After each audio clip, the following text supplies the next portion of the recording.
We take them out to a lunch, take them some Astros gear.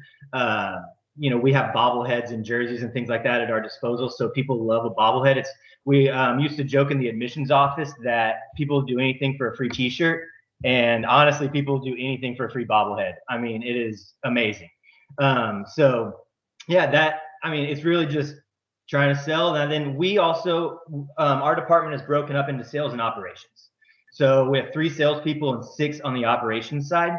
Once we have a signed contract and the deposit in, then we turn that over to operations, but we do still work with them, especially if any other monetary issues come up. They want to add something that's going to be a certain price, anything of the sort. So it's not as cut and dry as it is in the ticket office, where it's like, I got your card number, here's your 4 tickets, and we're done. We do have to maintain that relationship. And we also obviously try and book as many year-over-year events as we can, like graduations, which has helped with me because of my contacts in the higher education field. We've got San Jacinto and University of Houston downtown graduations at Minute Maid, not this December, unfortunately, but year over year for the last 5 years, we've had that.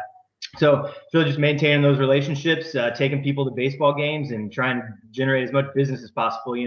At the end of the day, I've got a revenue goal. Our goals, we would have maybe 4 for the quarter, and we break it out 25% on each. And I had a new boss come in who actually worked at the missions with what's his name?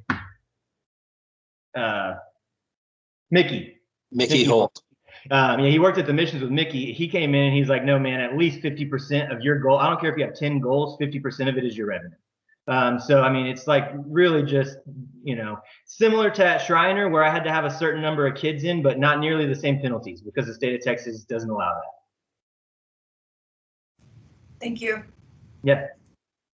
I have a question. So you talked about you work with outside people to try and use the facility, right? At Astros. Do you work closely at all with the team and how let's say you have a big event that has nothing to do with baseball? We've been talking about in our facilities class how big conversion is and all that kind of stuff. And I was just how close you work with them since you're selling this. I sit right across from or right next to somebody in the operations department, right? And so once I would say, let's say that it's a concert on the field or a holiday party on the field for 1,200 people, mm-hmm. I would get that contract signed and it's locked in. I would connect them with the operations person, but I'm going to stay copied on most of those emails just in case something comes up. I want to make sure that it gets to the end smooth. But the operations manager is who facilitates all of the setup. So they're the one that sends out the event sheet. The event sheet goes to 100 people. It goes to facilities because our facilities is outsourced to Airmark. It goes to our internal engineering department. It goes to the grounds crew. It goes to everybody. And so they handle that, but we are very hands-on. It's like I said, very cut and dry where it's like, here's your tickets, enjoy the game. Especially with a holiday party because we want them to come back next year. So we want them to have the best experience as possible. But conversion is conversion and grass are 2 things I've learned a lot about that I never really expected to. Because when we have a concert on the field, we have to get that off so that the grass can breathe because we have a natural surface. I'm jealous of the Rangers up there with their new stadium. They put in turf, and that was every time I ask, man, when can we get turf? But I think it might be coming in the next couple of years because Reed Ryan was a big anti-turf guy. So Reed was the one that said it has to be, natural grass. So hopefully we can get that switched over because that makes it able. That 2020 we were supposed to have 3 concerts in season for the first time since I've been with the Astros. We've never had more than 1, and it was Taylor Swift in 2015 when nobody expected us to be any good. So yeah, the conversion is a big deal, on the grass, off the grass, as quick as possible. And yeah, it's interesting. It's a lot. Yeah. Thank you. Yeah, man. What have been y'all's favorite classes at Shriner? Well, I haven't. Be careful here. I haven't taken sport finance yet. I have that next semester.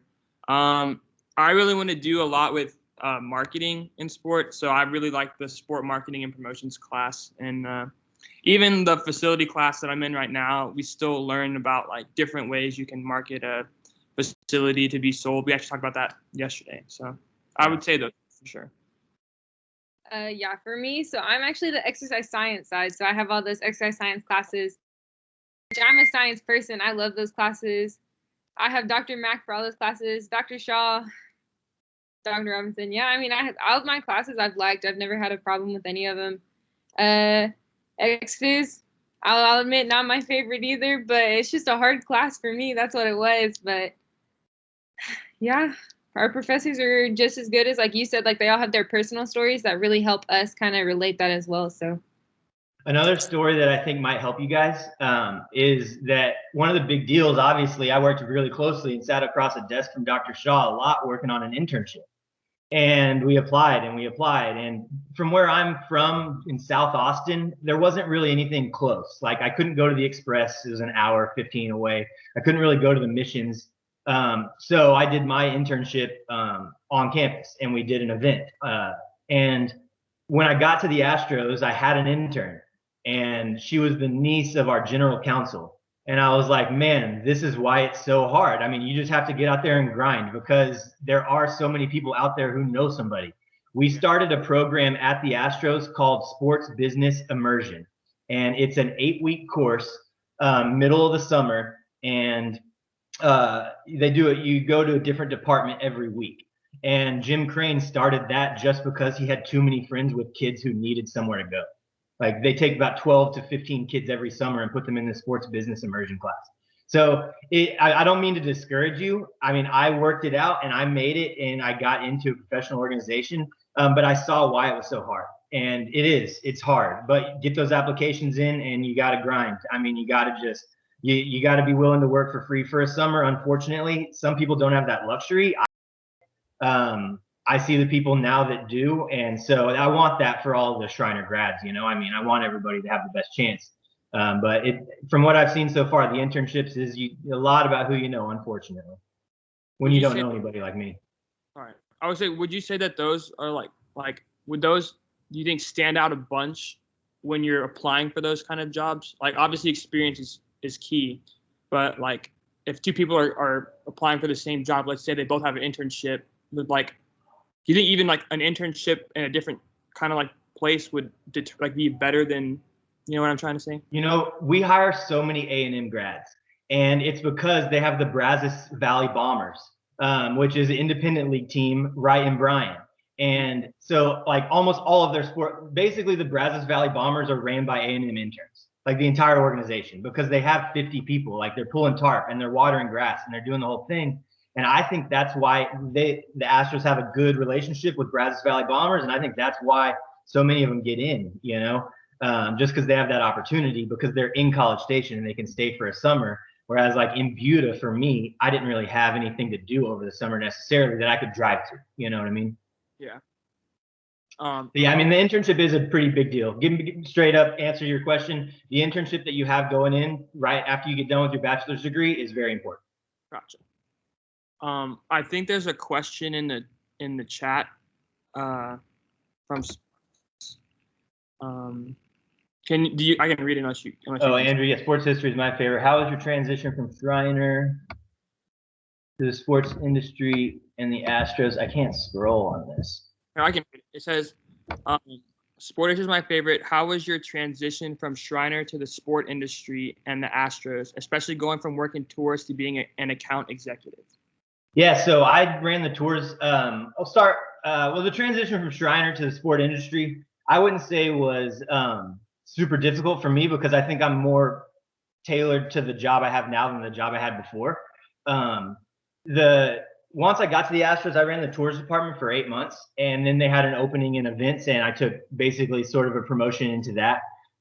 So rather than just handling tours, basically tours was my internship almost, if you want to look at it like that, right? They were paying me a full-time salary, but I see tours as almost being my internship because I was way overqualified for it when I got it, you know? So, yeah, like that, it really wasn't going from tour. I think that going from tours to special events account executive wasn't really that tough, just because it was very similar. I knew the building, all that kind of stuff. There wasn't a huge learning curve really to get to. Gotcha. So I'll get back. I'll get back towards, I guess, baseball, and I guess the pandemic crisis, and word on the street for Major League Baseball losing billions of dollars. It's going to impact the salary cap and such. What do you see coming into your area? How does that affect you? Does that make your job more important to hold those other events?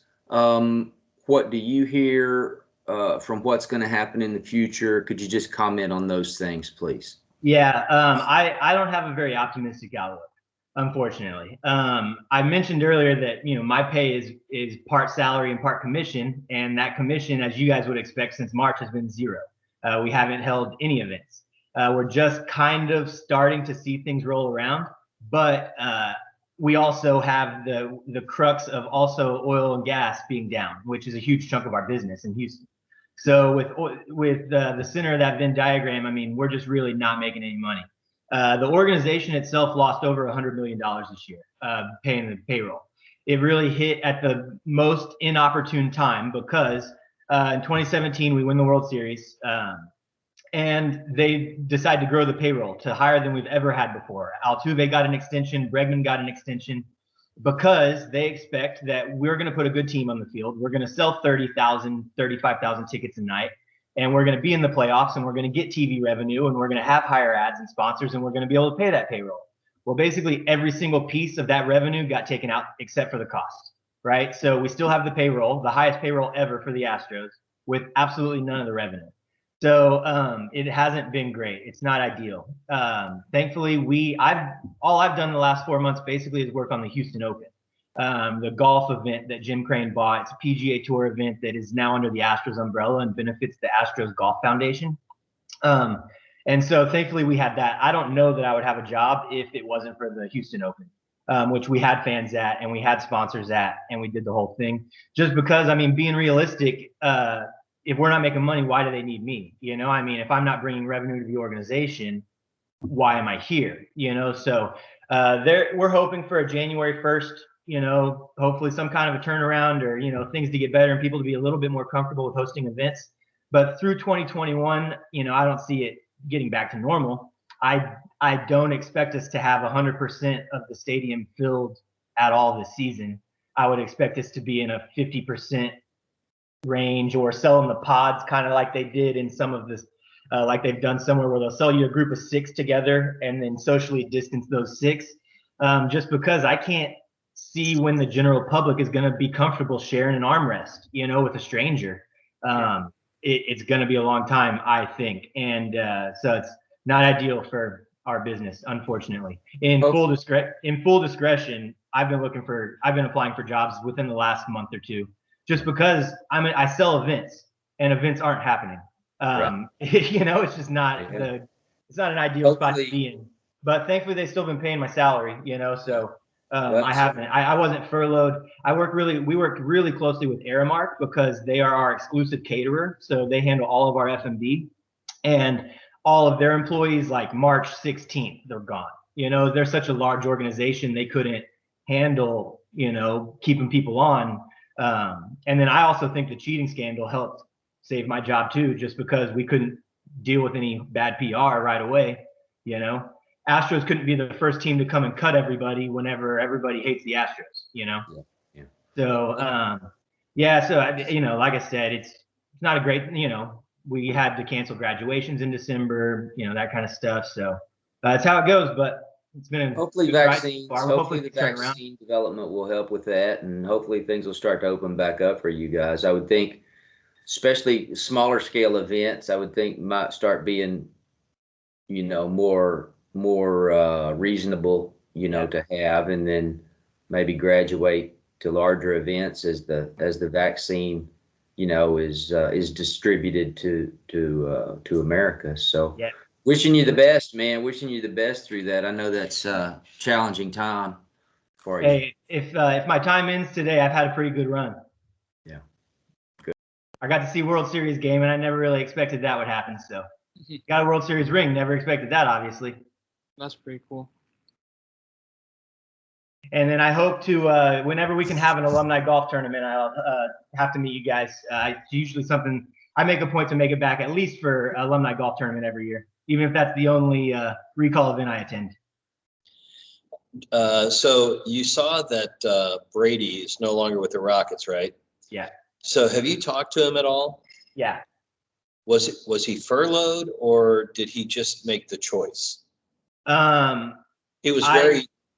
I don't know indirect. exactly, but the Rockets went through a heavy furlough. Tillman is not a nice guy, from what I'm told. Tillman, he's not a nice guy, right? You know, because you work with the Moody Foundation and stuff, right? Or yeah. He is not nice. Yeah. So Brady, even before the pandemic, the first thing Tillman did when he bought the Rockets, he canceled the Christmas party, which is just crazy because he runs a catering business. So like you'd think that he'd be able to make it happen at cost, but so yeah, that's why I assume that it was some sort of furlough situation. Everybody pretty much that I'm connected with on the Rockets has a different job. That's kind of what. And now they have this James Harden debacle, so not a good time to work for the Rockets, I think. Yeah, James Harden turned down $50 million, so. Okay, yeah, so I still talk with him quite a bit. Well, I do have another question. So, in terms of, we heard from Brad last week. He did this last week, and we heard from him that lateral and maybe small step upward mobility is pretty good if you're willing to change from one professional sport to another. Would you agree with that? Sure. I would say that kind of goes back to Dylan's question about moving to a different state or something too. It just opens up the number of opportunities. So absolutely. I've had some colleagues go from the Astros to the Dynamo and take promotions, the soccer team here in Houston. And then some people left baseball and went to soccer elsewhere or went to golf elsewhere, different things like that. So yeah, I mean, if you're, we're looking at 30 baseball teams, 2 of them are in the state of Texas. If you're willing to go soccer, go basketball, go anything or move across the country, then yeah, absolutely. You have a lot more opportunity for vertical advancement. So, let's see, I'm trying to think of other things that might benefit the students. I got one to ask. Yeah. Okay. Oh, sorry, my dog's barking. Hang on. Well, it's not mine. So tell me, Caleb, about how important is your professional network, and what do you do to consciously do you do anything to try to consciously build your network? Absolutely. So I'm very bold about adding people on LinkedIn. I mean, I'm not afraid to click that connect button, and I don't think anybody else should either. Because I've gotten a lot of business out of LinkedIn. People, like I said, I'll go to Exxon, and then under title, I'll search event manager, and 50 people will come up. I'll run the connect button all the way down that thing. And then, because a lot of them, what we hear a lot, it's a lot about awareness, which honestly was I did a lot of awareness, telling people where Kerrville was and what Shriner was. But a lot of people don't know that we host some of the stuff that we do at the stadium. So they're like, oh, wow, if I post a picture, if I get 10 connections, I post a picture of a conference at the stadium, we'll get comments that'll say, I didn't know that you guys did this here at the stadium. So I think that that's one of my strong suits is relationship building and networking. And I think it's helped me, generate a year-over-year book of sale. Cool. What about that? That's good. And how about is in regard to I guess your perceived marketability, your perception of your marketability, and knowing other professionals, not just in baseball, but as you mentioned, in other sports. What do you reach out to other professionals in your field as well to establish those relationships? Yeah. So last year we had the first ever special events conference. We actually hosted it at Minute Maid, and we ended up having 24 of 30 teams sent members of their events team. And so we have a really close camaraderie among the MLB teams, but also one of my former coworkers, she left and took a job doing basically the same thing with the Titans. And so through that, I've also connected with a lot of NFL event managers, directors of event sales, things of that nature. They do a huge business at AT&T Stadium in Dallas. maybe the biggest business of any special events department in the country, honestly, because they have that beautiful stadium. So yeah, connected with a lot of those in Dallas and all around the NFL. And yeah, they post the pictures too. Or somebody in Milwaukee might say, hey, we were happy to have this event at the stadium. That's somebody that I could contact, you know, if it's a nationwide, if it's a fun run or a 5K, or we hosted a nationwide event the last 2 years called Stadium Links, a golf event where we put tee boxes in the stands and you hit to holes in the outfield. And that was just something that I got from looking at what I think the first time I saw that, they hosted it at the Mets. And so connected with Sarah at the Mets, Metropolitan Hospitality is what they call their events arm.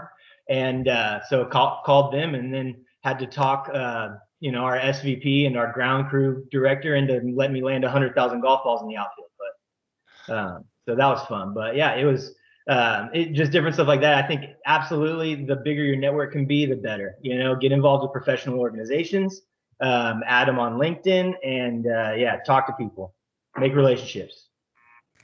Cool. Thank you. Yeah. Yep.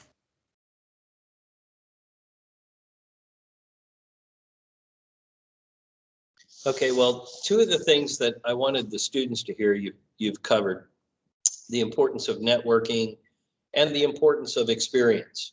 And so we are doing things as much as we can here, and I encourage these students to do as much as they can on their own. But, you know, we've tried to create some experiences, like Sierra and Dylan are doing this operations coordinator thing. It's a job that they do every day. And it doesn't seem like much, but those are the kinds of things that we're kind of promoting. We do practicum activities now. We do internships. We do all those kinds of things. But I guess my final question to you would be, what do you came through our program, and it really is largely the same except for those kinds of things. What kind of recommendations would you have for our program? I mean, it's tough. I know how hard it is, one, to recruit people to go to Shriner, to go to Kerrville. With that being said, I absolutely loved my time at the university. You know, I think I was before the Super Bowl and the March Madness, right? I think I started in 2007. That was the first year of the program or the second year? Something like that. First year. So, I mean, I came in first year of the program, went through the first 4 years, the learning process or whatever. And so the Super Bowl thing I think was great. Kelsey, my younger sister, has a sports management degree from Shriner. And she got to go to Super Bowl in New Orleans. I think she got to go to one Final Four maybe. Yeah. Those are things that I think would have helped me, you know, having that on my resume.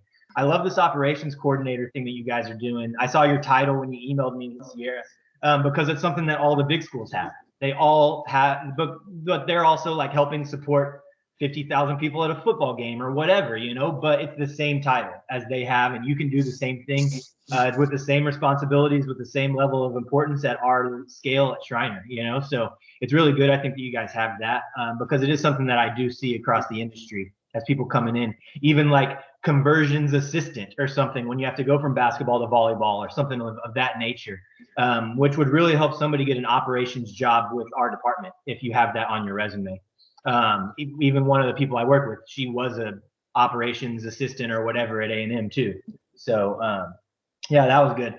I don't know anything else. I mean, that's kind of that's such a overarching question. I can prepare some stuff. I'll text you or something. I don't know. I think that, you know, I enjoyed my time at Shriner. I loved the small classes. I loved having basically you and Dr. Wells was it for the most part, like the last 2 years. I mean, you know, maybe toss in a class with boozing every once in a while. I don't know if he's still around, but you know, I think my senior year might have been his first year. And so I had like 1 or 2 classes with him, but it was great. I loved everything in Kerrville, and I wouldn't have changed a thing the way I went through it. All's well that ends well, you know. Okay, well, thanks. I appreciate that feedback. Yeah. And then, yeah, I mean, I mentioned the exercise science thing. I understand why it's important. You want to be, you know, if you want to go and do that kind of stuff, then go for it. But like exercise physiology or whatever I had to take in boozing's first year wasn't my favorite class, but it's one of those hard ones, super hard. I mean, it wasn't. It was just like I use a lot more of sports finance right now than I do like measuring, somebody's VO2 max. So like, and I'm not one of those people that hates on math. I think that it's really important. You're going to need to know budgets and percentages and commission. And when they say that like 18% of your commission goes to the building, you're going to want to be able to figure that out, And so sports finance and math and accounting, I use a lot more than I use any sort of exercise science thing, but it just depends on what you're going to do. I mean, my sister has a sports management degree. She doesn't, she works at Fiesta, Texas. So. Anything else? Okay, coordinators, somebody. All right. Well, so this ends our workshop Wednesday. Caleb, thank you for coming out and talking to us.